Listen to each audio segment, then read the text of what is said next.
Baik, Assalamualaikum warahmatullahi wabarakatuh. Selamat siang. Yang saya hormati Bapak Joko Suharyanto, SE, MM, CPOD,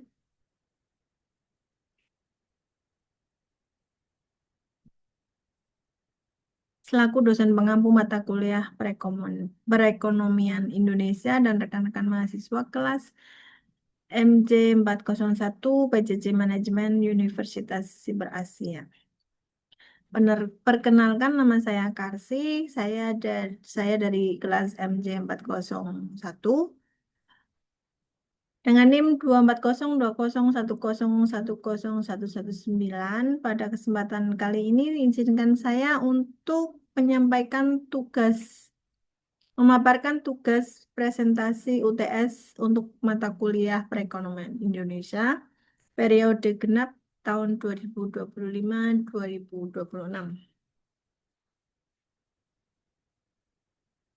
Baik. Adapun judul yang akan saya bahas adalah kebijakan untuk menghindari middle income trap di Indonesia. Yang akan saya tinjau dari tiga perspektif utama, yaitu kebijakan fiskal, kebijakan moneter, dan pengelolaan utang luar negeri. Baik, slide selanjutnya adalah apa itu middle income trap? Baik, kita masuk ke materi pertama. Istilah middle income trap atau jebakan pendapatan menengah sebenarnya dipopulerkan oleh Bank Dunia pada tahun 2007. Istilah ini menggambarkan kondisi sebuah negara yang terjebak di level pendapatan menengah dan sulit naik kelas menjadi negara maju. Nah, di mana posisi Indonesia saat ini? Indonesia sudah masuk ke kategori upper middle income dengan PDB per kapita sebesar USD 5,087 di tahun 2025. Namun, pertumbuhan ekonomi kita masih berkisar di angka 5%. Padahal menurut para ahli, agar kita keluar dari jebakan ini, Indonesia perlu tumbuh minimal 6% secara konsisten. Baik, selanjutnya adalah kondisi ekonomi. Bagaimana kondisi terkininya? Kabar baiknya trennya cukup positif, pertumbuhan ekonomi naik dari 5,03% di tahun 2024 menjadi 5,11% di tahun 2025. Bahkan pada kuartal pertama tahun 2026 angkanya sudah menyentuh 5,61%. Inflasi juga terkendali di angka 2,86%. Namun begitu, kita masih menghadapi tiga tantangan utama. Produktivitas tenaga kerja yang masih rendah, ketergantungan pada ekspor komoditas, serta infrastruktur yang belum merata di seluruh wilayah. Baik, slide selanjutnya adalah 5 agenda. 5 agenda pembangunan. Untuk menjawab tantangan tersebut, pemerintah menetapkan 5 agenda besar pembangunan. Pertama, peningkatan kualitas sumber daya manusia. Kedua, pembangunan infrastruktur yang merata. Yang ketiga, reformasi kelembagaan agar birokrasi lebih efektif. Yang keempat, penguatan kebijakan ekonomi. Yang keempat, penguatan kebijakan ekonomi makro yang adaptif, dan yang kelima, menjaga stabilitas politik serta keamanan sebagai persyarat prasyarat utama pembangunan. Baik, slide selanjutnya adalah kebijakan fiskal. Sekarang kita beralih ke pilar pertama, yaitu kebijakan fiskal APBN tahun 2025 mencatat penerimaan sebesar 2.996 triliun rupiah dengan belanja 3 613 triliun rupiah dan defisit sebesar 616 triliun rupiah yang diarahkan untuk investasi produktif. Beberapa program unggulan yang patut kita catat antara lain program makan bergizi gratis untuk 82,9 juta penerima sekolah rakyat serta sekolah unggul. Baik, selanjutnya adalah strategi fiskal. Strategi fiskalnya sendiri dibagi menjadi dua, yaitu jangka pendek dan jangka panjang. Dalam jangka pendek, pemerintah mengelontarkan paket stimulus senilai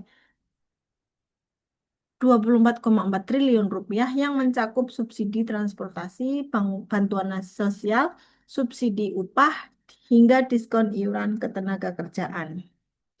Sementara itu, dalam jangka menengah panjang, fokusnya pada investasi di bidang pendidikan dan kesehatan, pengembangan ekonomi hijau dan ekonomi kreatif, hilirisasi industri, serta diverifikasi ke sektor teknologi dan digital.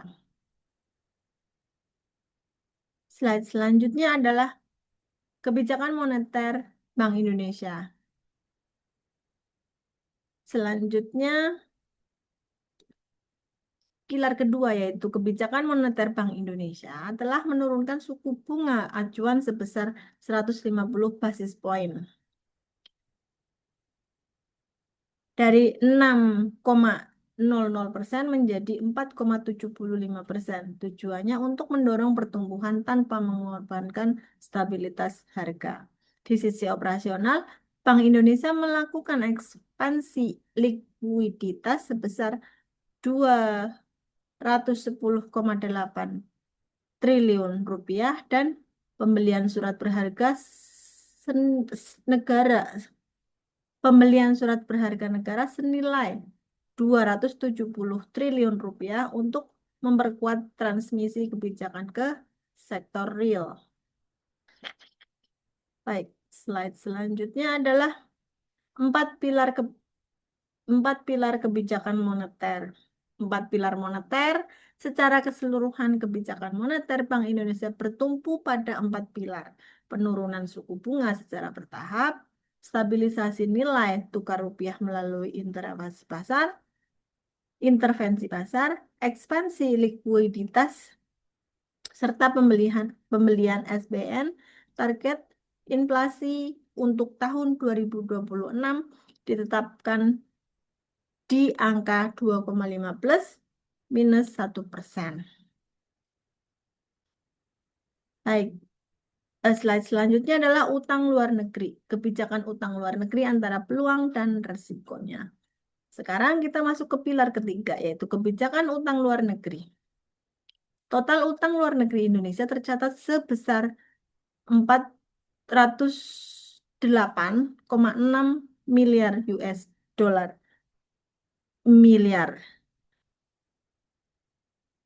pada kuartal pertama di tahun 2024 dengan komposisi yang cukup seimbang antara pemerintah dan swasta. Utang luar negeri ini ibarat dua sisi mata uang. Di satu sisi, ia membantu pembiayaan infrastruktur dan memperkuat cadangan devisa. Namun, di sisi lain, resikonya juga besar, terutama fluktuasi kurs dan beban pembayaran bunga. Slide selanjutnya adalah strategi pengelolaan utang yang berkelanjutan. Strategi pengelolaan utang. Lalu bagaimana strategi pengelolaannya? Ada 4 hal pokok. Pertama, menjaga disiplin fiskal agar rasio utang terhadap PDB tetap berkelanjutan. Kedua, memperkuat diplomasi ekonomi dengan Bank Dunia, ADB, dan mitra bilateral. Ketiga, diversifikasi sumber dana termasuk transaksi debt switch SBN tahun 2026 senilai 173,4 triliun rupiah. Dan keempat, memastikan utang dipakai untuk proyek produktif bukan untuk belanja rutin. Baik, slide selanjutnya adalah rekomendasi kebijakan terintegrasi. Rekomendasinya adalah dari seluruh pembahasan tadi, saya merangkum 3 kunci utama. Yang pertama, merangkum tiga, yang pertama koordinasi kebijakan antara Kementerian Keuangan dan Bank Indonesia harus semakin erat. Saya ulangi, dari seluruh pembahasan tadi, saya merangkum 3 kunci utama. Yang pertama, koordinasi kebijakan antara Kementerian Keuangan dan Bank Indonesia harus semakin erat. Yang kedua, kredibilitas dan konsistensi kebijakan harus dijaga agar pasar dan investor tetap percaya. Yang ketiga, transformasi struktural harus dipercepat melalui peningkatan produktivitas hilirisasi industri dan diverifikasi ekonomi. Diversifikasi ekonomi, maaf. Baik, yang slide selanjutnya adalah kesimpulan. Sampailah kita pada kesimpulan. Middle income trap adalah tantangan yang nyata bagi Indonesia. Untuk bisa keluar, kita perlu tumbuh minimal 6% secara konsisten. Kebijakan fiskal, moneter, dan utang harus berjalan sinergis. Tidak bisa berdiri sendiri. Model dasarnya sebenarnya adalah ada pertumbuhan ekonomi 5,11%, inflasi terkendali, dan cadangan devisa yang cukup. Tinggal bagaimana eksekusi kebijakannya untuk mewujudkan visi Indonesia emas pada tahun 2045 nanti. Oke, slide selanjutnya adalah referensi. Seluruh data dan informasi yang saya sampaikan tadi bersumber dari publikasi resmi Bank Indonesia, Kementerian Keuangan Republik Indonesia, Bank Dunia, ASEAN Development Bank, serta jurnal akademik yang seluruhnya tercantum pada slide referensi ini. Baik, yang slide terakhir adalah penutup. Demikian presentasi yang dapat saya sampaikan. Mohon maaf apabila ada kekurangan dalam penyampaian.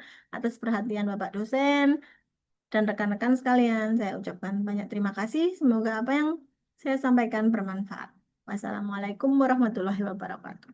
Terima kasih banyak Bapak dosen.